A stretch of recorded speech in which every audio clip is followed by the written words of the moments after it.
राष्ट्रवादी काँग्रेस आणि शाहू आघाडीचं एकत्र येणं म्हणजेच विजयाचं मुहूर्तमेढ या ठिकाणी लागले. दोघांची कामं एकत्र केली, दोघांचे कार्यकर्ते एकत्र जर केले तर मुरगुडच्या नगरपालिकेच्या निवडणुकीमध्ये यश यायला कुठलीही अडचण या ठिकाणी नाहीये. अनेक मुलांना मुश्रीफ साहेबांच्या मार्फत नोकऱ्या या ठिकाणी लागल्या. न्यूज मराठी 24 मधून मी अर्पणा. सगळीकडे उमेदवारांची तसेच कार्यकर्त्यांची या निवडणुकीसाठी रणधुमाळी सुरू आहे.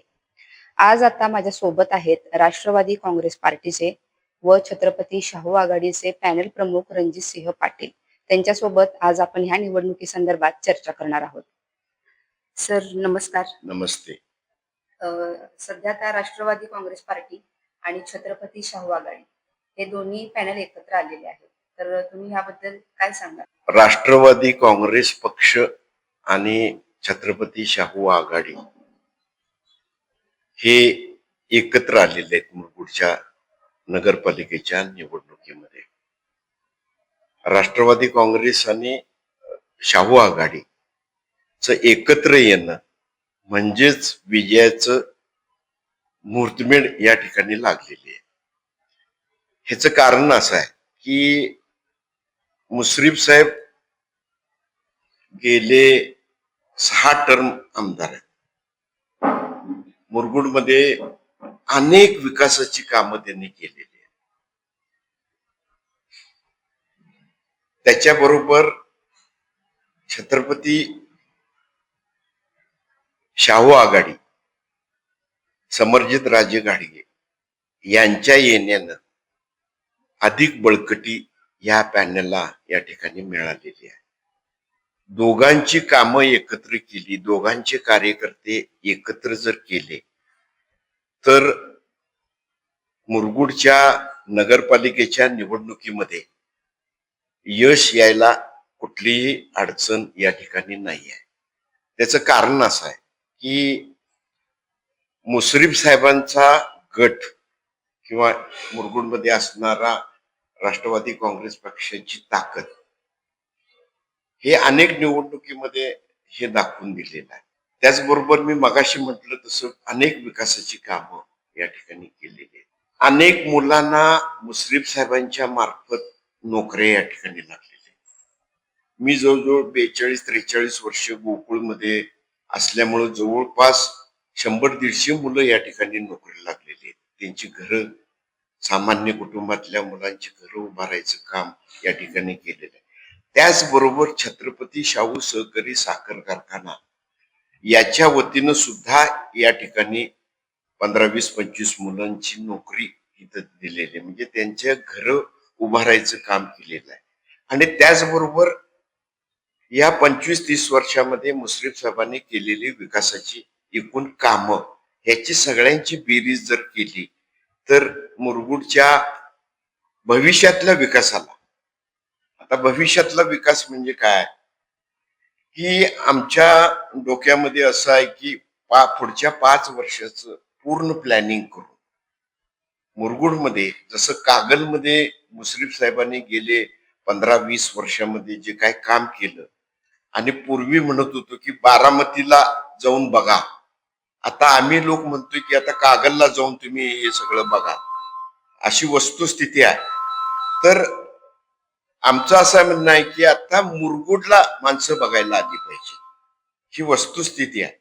आणि त्या दृष्टीनं आम्ही 5 वर्षाचं प्लॅनिंग घेऊन या मुरगुडच्या विकासाच्या दृष्टीनं, दुसरं सगळ्यात महत्वाचं मुरगुडाचं विकासाचं केंद्र कसं आहे की ही बाजारपेठ मोठी आहे. जवळजवळ 40-45 खेड्यातले लोक इथं बाजाराला येतात. इथं बाजारपेठ मोठी वाढली पाहिजे भविष्यात. अजूनही आर्थिक स्रोत त्या लोकांचा, व्यापाऱ्यांचा इथं वाढला पाहिजे. त्याचबरोबर जनावरांचा बाजार सुद्धा इथं फार मोठा भरतोय. संकेश्वर नंतर कोल्हापूरच्या बाजारापेक्षा सुद्धा जनावरांचा बाजार मुरगुडमध्ये हे फार मोठा भरतोय इथं. तर त्याही दृष्टीनं तिथेही काही सुविधा आपल्याला चांगल्या पद्धतीनं देता येतील. हे बेसिक आहे नगरपालिकेचं. तर तिथेही प्लॅनिंग करून आपल्याला 5 वर्षामध्ये चांगल्या काही गोष्टी त्या ठिकाणी करता येईल. अनेक डोक्यामध्ये आहे की मुरगुडला एक मोठी परंपरा व्हॉलीबॉलची. इथली मुलं स्टेटला, इंटरस्टेटला या ठिकाणी खेळलेली आहे. आम्ही सुद्धा इथं व्हॉलीबॉलच्या मॅचेस, राज्य राष्ट्रीय लेवलच्या मॅचेस सुद्धा या ठिकाणी आम्ही भरवलेल्या होता. त्यांच्यासाठी काय करता येईल का, त्यांच्यासाठी एखादं संकुल या ठिकाणी उभा करता येईल का, आणि कागलच्या धर्तीवर इथं कुस्तीचं संकुल उभा करायचं, की जिथं आम्ही मुरगुडमध्ये अनेक वर्ष कुस्तीच्या मॅटवरच्या कुस्त्या या ठिकाणी घेतोय. म्हणजे इथं खेळाचं सांस्कृतिक केंद्रच मुरगुडमध्ये आहे आमच्या. ते कसं आपल्याला सुधारता येईल, त्याच्यासाठीचे काही प्रयत्न आपल्याला करता येईल, त्या सुविधा शासनाकडनं कशा आपल्याला या ठिकाणी आणता येतील, त्याच्यासाठीचा प्रयत्न आहे. आता मेन बाजारपेठ आहे. आता तुम्ही जर गेला तर काही ठराविक गावं तुम्हाला बघायला मिळतील. हे छत्रपती शाहू महाराज यांनी वसवलेलं हे बाजारपेठ आहे आमची पूर्वीची. या बाजारपेठेमध्ये पूर्वी तांदळाला तांदळाची बाजारपेठ म्हणून ओळखली जायची ही मुरगुडची बाजार. कालांतरानं ते म्हणजे तो तांदळाचा व्यापार इथला थोडासा बंद झाला आणि इतर व्यवसाय सुद्धा या ठिकाणी उभारले. आता मेन जे बाजारपेठ आहे त्याच्या दोन्ही साईडच्या ज्या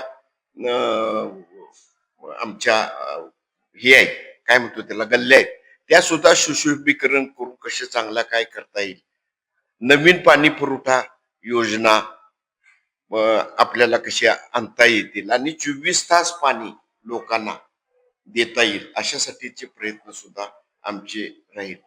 परत भूमिगत गटर, त्याला आपण सांडपाण्याचं गटर जी म्हणतोय, ती सुद्धा मुरगुडमध्ये आज गरजेची आहे, वाढायला लागलेला आहे. पूर्वीच्या काळापासून कसं मुरगुडला एक रिटायर झालेल्या लोकांचं गाव असं ओळखलं जात होतं. पण आता आम्हाला ते चित्र बदलायचं, आम्हाला पूर्णतया ते चित्र बदलायचं आहे. काही नवीन उद्योग या ठिकाणी आणता येतील काय, नवीन कॉलेजेस या ठिकाणी उघडता येतील की, नवीन फॅकल्टीज या शिक्षणाच्या आहेत त्या कशा बदलता येतील. आमच्या इथं 2 जिल्हा परिषदेच्या शाळा आहेत, त्या अतिशय निकृष्टतेच्या म्हणजे तिथलं हे झालेलं आहे. आमच्या गावच्याच लोकांनी, मंडळांनी त्याला मदत करून त्या शाळेना म्हणजे त्याला सोबत तिथं आणायचा प्रयत्न केलेला. त्याच्यासाठीचा काही निधी आपल्याला आणता येईल का, आणि त्या शाळा कशा चांगल्या येतील, जेणेकरून आमची जी मुलं आहेत, लहान मुलं, त्यांना त्यांचा पाया चांगल्या पद्धतीनं कसं बसवता येतील, अशा तऱ्हेचा प्रयत्न या ठिकाणी आमचा आहे. आणि गावामधल्या जेवढे रस्ते, आता काही छोट्या गल्ल्या आहेत, तिथं डांबरीकरणापेक्षा सिमेंटचे रस्ते कसे करता येतील, की जेणेकरून एकदा केलं तर 5-25 वर्ष त्याच्यावरती खर्च करता येणार नाही. स्वच्छतेच्या दृष्टीनं सुद्धा स्वच्छ आणि सुंदर शहर आपल्याला कसं बनवता येईल, ह्याच्यासाठीचे सुद्धा आपल्याला नगरपालिकेमध्ये प्रयत्न या ठिकाणी करावे लागतील. त्याच्यासाठी लागणारी नवीन यंत्रणा काय उभा करता येईल का शासनाच्या मार्फत. जे मोदींचं एक विजन आहे की स्वच्छ आणि सुंदर गाव ठेवण्यासाठीच, मुरगुडमध्ये गेले हे 5-7-10 वर्षामध्ये ते प्रयत्न आहेत. पण अधिकतम ते कसं चांगलं ठेवता येतील आणि शासनाचा पुरस्कार, ज्याला राज्य लेवलचा, राष्ट्रीय लेवलचा पुरस्कार आपल्याला कसा मिळवता येतील, त्याच्यासाठीचे प्रयत्न आपल्याला या ठिकाणी करावे लागतील. आणि आमचा जो दवाखाना आहे शासनाचा, तो दवाखाना सुद्धा एक 40-45 बेडचा दवाखाना या ठिकाणी उभारता येईल, त्याच्यासाठीचं प्लॅनिंग मुश्रीफ साहेबांनी केलेलं आहे. पण या नजीकच्या काळामध्ये सुद्धा त्याच्यासाठीच सुद्धा निधी आपल्याला शासनाकडनं आणून तो कसा उभारून या परिसरातल्या लोकांना त्याचा कसा फायदा होईल, याच्यासाठीचे प्रयत्न या ठिकाणी करणार आहोत. दुसरी गोष्ट आम्ही एक डोक्यामध्ये घेतलेली आहे की चोरी चपाटी हे प्रत्येक गावात होत असते.